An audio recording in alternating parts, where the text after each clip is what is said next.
Doctor Babasaheb Ambedkar यांचा जन्म 14 April 1891 रोजी मऊ मध्य प्रदेश या ठिकाणी झाला. तर डॉक्टर बाबासाहेब आंबेडकरांचं निधन कधी झाले तर 6 डिसेंबर 1956 रोजी. तर त्यांचे निधन झालेला दिवस 6 डिसेंबर हा महापरिनिर्वाण दिन म्हणून साजरा केला जातो. डॉक्टर बाबासाहेब आंबेडकर यांचे समाजशास्त्राचे नाव काय आहे तर चैत्यभूमी आहे. तर डॉक्टर बाबासाहेब आंबेडकर यांचे आत्मचित्र कोणते असा जर प्रश्न विचारला तर तो आत्मचित्र आहे waiting for a visa. Doctor Babasaheb Ambedkar हे माणगाव परिषदेचे आदेशी होते. तर ते केव्हा होते? 1920 मध्ये होते. डॉक्टर बाबासाहेब आंबेडकर यांनी बहिष्कृत हितकारणी सभेची स्थापना केली. तर ती केव्हा केली? ती 1924 मध्ये केली. असा प्रश्न भरपूर वेळेस विचारला आहे. डॉक्टर बाबासाहेब आंबेडकर यांनी कोणत्या पक्षाची स्थापना केली? तर स्वतंत्र मजूर पक्ष स्थापना केली.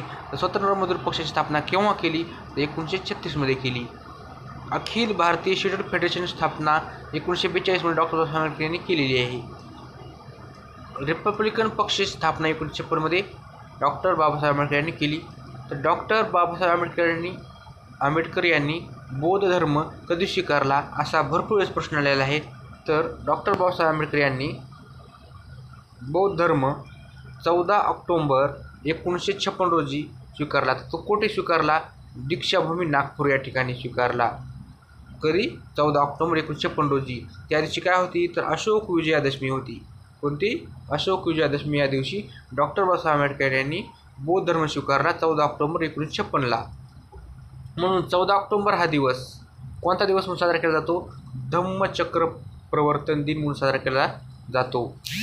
तर डॉक्टर बाबासाहेब आंबेडकर यांनी मनुस्मृतीचे दहन कधी केले? तर 25 डिसेंबर 1927 रोजी केले.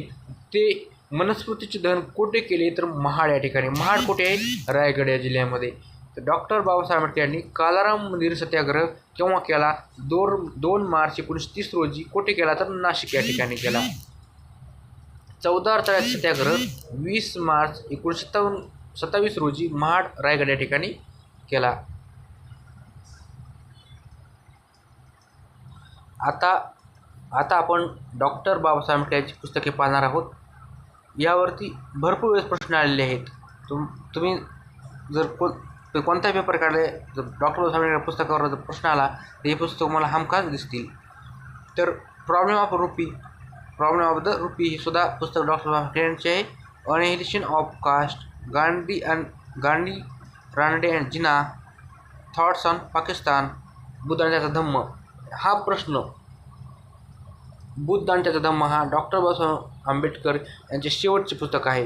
तुम्हाला असा प्रश्न विचारला जाईल डॉक्टर बाबासाहेब आंबेडकर यांचे शेवटचे पुस्तक कोणते? तर बुद्ध आणि त्याचा धम्म हे त्यांचे शेवटचे पुस्तक आहे. वृत्तपत्र पाहूया.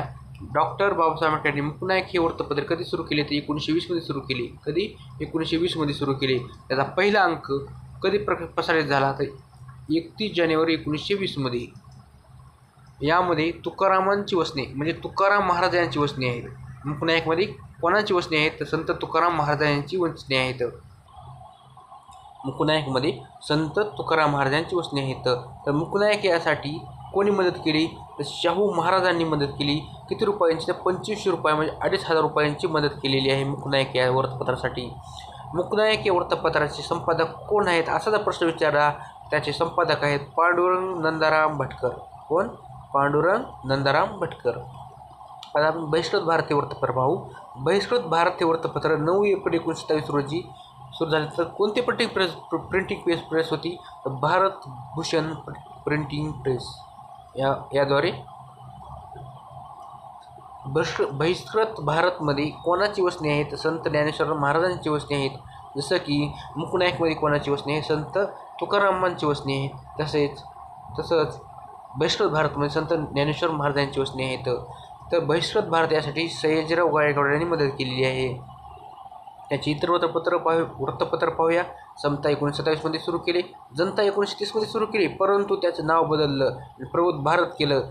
कधी केलं? तर 19 फेब्रुवारी 1956 मध्ये केलं. तसेच मानवता हे वृत्तपत्र 1930 मध्ये सुरू केले. महाराष्ट्रात विद्यार्थी दिन कधी साजरा केला जातो असा प्रश्न विचारतो. तो 7 नोव्हेंबर साजरा केला जातो.